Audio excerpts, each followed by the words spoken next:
সম্মিলিত সনাতনী জাগরণ জোটের মুখপাত্র ও পাণ্ডুরিক ধামের অধ্যক্ষ চিন্ময় কৃষ্ণ দাস ব্রহ্মচারীকে গ্রেফতারের প্রতিবাদে এই শাহবাগে প্রতিবাদ সমাবেশের ডাক দিয়েছিল সনাতনী ছাত্রছাত্রীরা।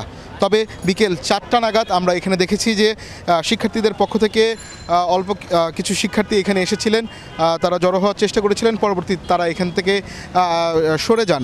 তবে এখানে যে বৃহৎ আকারে যে একটি প্রতিবাদ সমাবেশের অনুষ্ঠিত হওয়ার কথা ছিল, সেই সমাবেশ এখানে এখনও আমরা কোনো ধরনের দৃশ্য দেখছি না।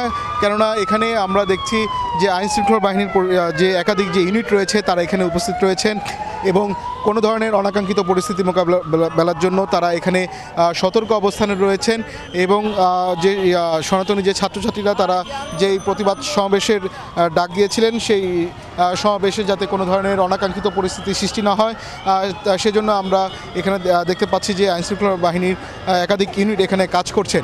আর এই শাহবাগের এই গুরুত্বপূর্ণ এই মোড়ে আমরা দেখতে পাচ্ছি যে এখানে একটি তল্লাশি চৌকিও এখানে বসানো হয়েছিল। সেই তল্লাশি চৌকির মাধ্যমে এখানে যে সন্দেহভাজন যে যানবাহনগুলো রয়েছে সেই যানবাহনগুলো থামিয়ে যাত্রীদেরকে জিজ্ঞাসাবাদের আওতায় আনা হচ্ছে এবং পরিস্থিতি মোকাবেলার জন্য তারা যে আইনশৃঙ্খলার যে পদক্ষেপগুলো রয়েছে সেই পদক্ষেপগুলো তারা নিচ্ছেন।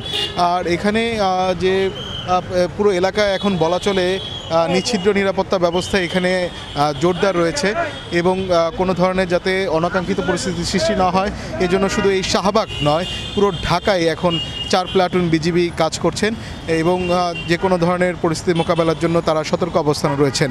এলো ভিশন মুশকিল আসান অফার। যে কোনো ব্র্যান্ডের পুরনো ফ্রিজ নিয়ে চলে আসুন ভিশন শোরুমে আর নিয়ে যান নতুন ভিশন ফ্রিজ 20% পর্যন্ত ছাড়। শুধু ঢাকার পাশাপাশি আমরা জেনেছি যে চট্টগ্রামেও 6 প্লাটুন বিজিবি মোতায়েন রয়েছে। কেননা যে চিন্ময় কৃষ্ণ দাস ব্রহ্মচারীকে যেমনটা আমাদের আইনশৃঙ্খলা বাহিনী আমাদেরকে জানিয়েছিলেন, গতকাল বিমানবন্দর এলাকা থেকে তাকে গ্রেফতার করার পর চট্টগ্রামের আদালতে তাকে দুপুরে হাজির করা হয়েছিল। পরবর্তীতে সেখানে তার আইনজীবী তার জামিনের প্রার্থনা করেছিলেন। কেননা সেই জামিন শুনানিতে পরবর্তীতে তাকে জামিন নামঞ্জুর করে তাকে কারাগারে পাঠানোর আদেশ দিয়েছিলেন বিচারক। পরবর্তীতে সেই আদালত প্রাঙ্গণে বিশৃঙ্খলার সৃষ্টি হয় এবং ধাওয়া পাল্টা ধাওয়ার ঘটনা ঘটে।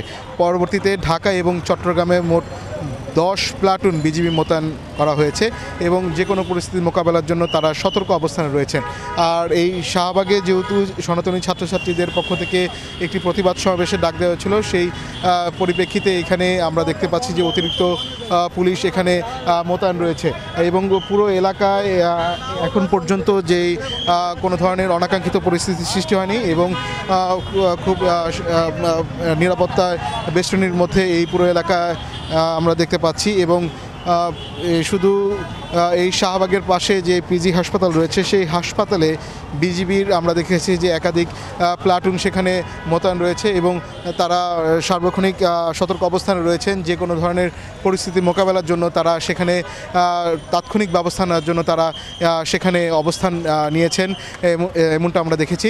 এবং পুরো এই ঢাকা শহরে যাতে এই গ্রেফতারকে কেন্দ্র করে যাতে কেউ কোনো ধরনের অনাকাঙ্ক্ষিত পরিস্থিতি সৃষ্টি না করতে পারে, কেউ কোনো ধরনের হামলা ভাঙচুর বা এরকম অগ্নিসংযোগের মতো ঘটনা যাতে না ঘটে, সেজন্য আমরা দেখেছি যে এই পুরো মহানগরী জুড়ে নিশ্চিত নিরাপত্তা ব্যবস্থা জোরদার করা হয়েছে। জি, এই ছিল আমার কাছে সবশেষ খবর।